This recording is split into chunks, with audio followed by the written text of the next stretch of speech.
এখনো সময় আছে হুঙ্কার, ফিরে যাও, না হলে আমি তোমায় ভয়ঙ্কর শাস্তি দিতে বাধ্য হব। তার আগেই তোর চরম পরিণতি ঘটবে। কিরণমালা, তুমি আদিবাসীদের বলো হুঙ্কারকে আক্রমণ করতে।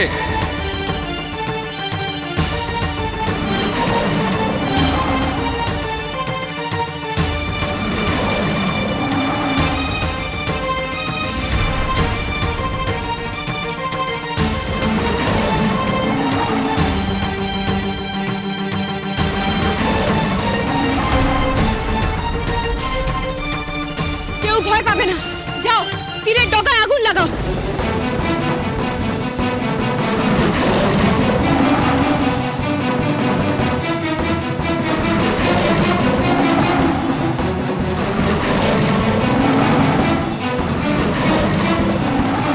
এবার কি করবে হুঙ্কার? এরা সকলেই এখন আগুনের ব্যবহার জানে।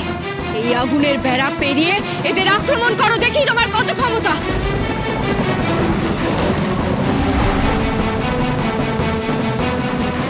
আমি তোমাকে সাবধান করছি হুঙ্কার, পালাও এখান থেকে, না হলে এই অগ্নিবাণে দগ্ধ হওয়ার জন্য প্রস্তুত হও।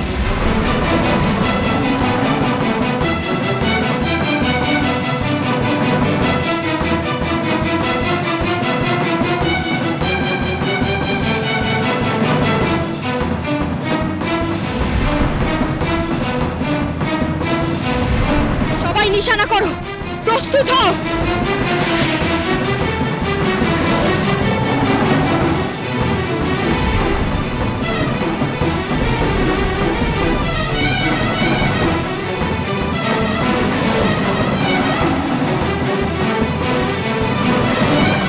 এটা শুধুমাত্র সতর্ক বার্তা ছিল হুঙ্কার, আর কোনোদিনও যদি এই বসতিতে তোমাকে দেখি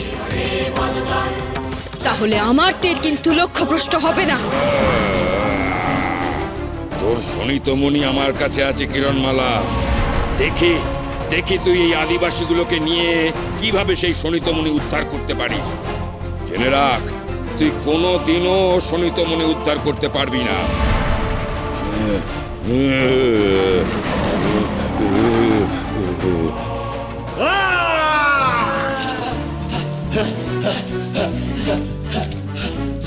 হুঙ্কারের কাছ থেকে শনিতমণি উদ্ধার করা যে আরো দুঃসাধ্য হয়ে উঠল। পশুরাজের ঘুম না ভাঙাতে পারলে কি করে আমি হুঙ্কারকে পরাস্ত করব? সোনার কাঠির উপর কাঠি কোথায় আছে আমাকে জানতেই হবে।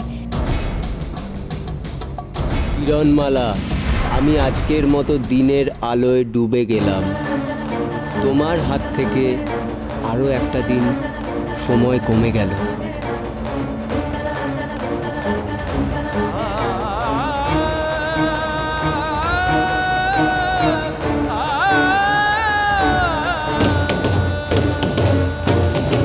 আমার হাতে যে আর খুব বেশি সময় নেই। আমি এখনো জানি না শনিতমণি কোথায় আছে, সোনার কাঠির উপর কাঠি কোথায় আছে তাও তো জানি না।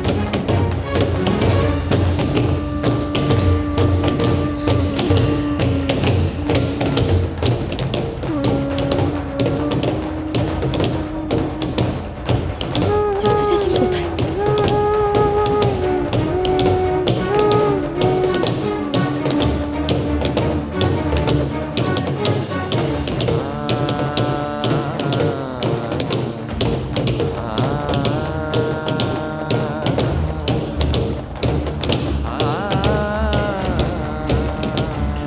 জাদু চাচিমকে নিয়ে আমি এক্ষুনি রওনা হব সোনার কাঠির উপর কাঠির সন্ধানে।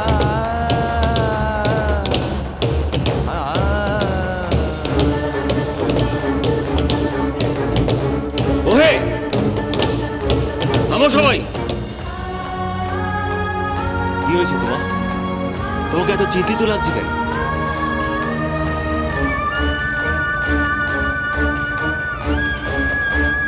আমি আমার স্বামীকে বাঁচাতে এখানে এসেছি।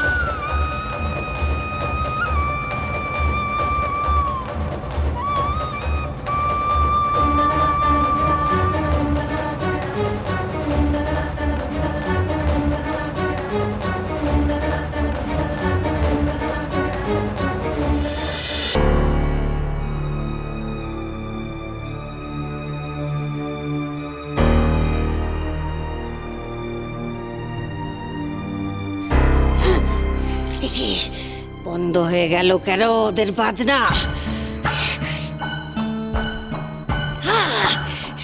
আদিবাসীগুলো কেন থামালি তোদের বজরা? শয়তান হয় না, শয়তান হয় না। দেখা আমাকে কোন দিকে আছে আদিবাসীদের ওই আস্তানা, দেখা।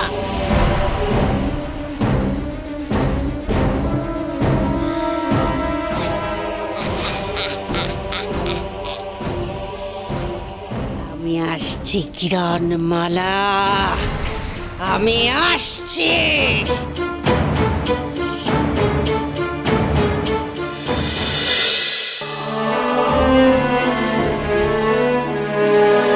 তুমি আমাদের এত বড় উপকার করেছো, তোমার জন্যই আমরা হুঙ্কারকে তাড়াবার উপায় পেয়েছি, হুঙ্কারের কাছ থেকে আত্মরক্ষা করতে শিখেছি। তোমার কাছে আমরা ঋণী। তোমার উপকারের প্রতিদানে আমরা তোমাকে কিছু দিতে চাই, তোমাকে উপকার করতে চাই। কি উপকার?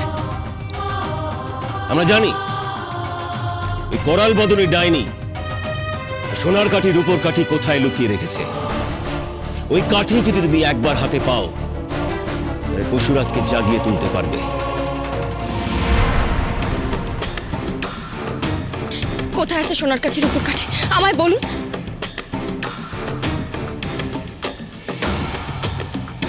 এই জঙ্গলের মধ্যস্থানে সবচেয়ে বড় যে বৃক্ষ আছে, তার কোটরে সোনার বাক্সে লুকোনো আছে সোনার কাঠি রূপোর কাঠি।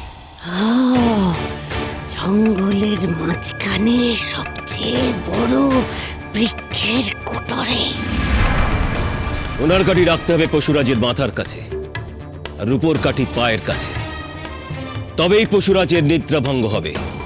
আর যেই নিদ্রা ভঙ্গ করতে পারবে, পশুরাজ তার কথাই মান্য করবে।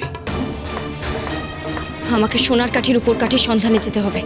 একমাত্র পশুরাজই পারবে হুঙ্কারকে পরাজিত করতে, আর শোণিত মণি উদ্ধারে আমার সাহায্য করতে।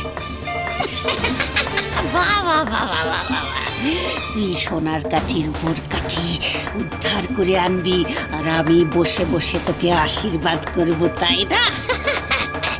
শুনে রাখ কিরণমালা, সোনার কাঠির উপর কাঠি আমার, শোণিতমণি আমার, আর ওই পশুরাজ আমার, বশ হবে আমার। রাক্ষসী রানী কটকটি তার ঘুম ভাঙাবে, শুনে রাখ।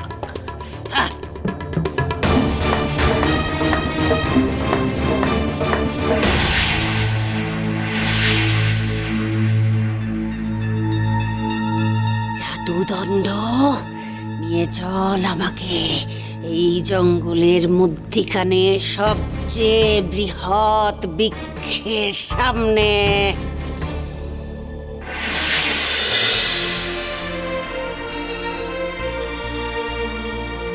এই বিশেষ ফুলটি রাখো, আমরা তোমাকে নিয়ে যাব সেই বৃক্ষের কাছে। কিন্তু এর কি বিশেষত্ব?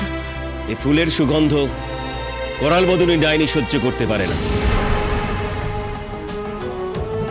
ধন্যবাদ। আমি তোমাদের কথা দিচ্ছি, আমি তোমাদের বসতির সমস্ত নারী ও শিশুদের রক্ষা করব। কিরণমালা, দেখ, সোনার কাঠির উপর কাঠি নিয়ে আমি চললাম। শোণিতমণি দিয়ে আমি অমৃত জাগ্রত করে তোকে ধ্বংস করব। না, সোনার কাঠির উপর কাঠি নিয়ে তুমি কোথাও যেতে পারবে না কটকটি।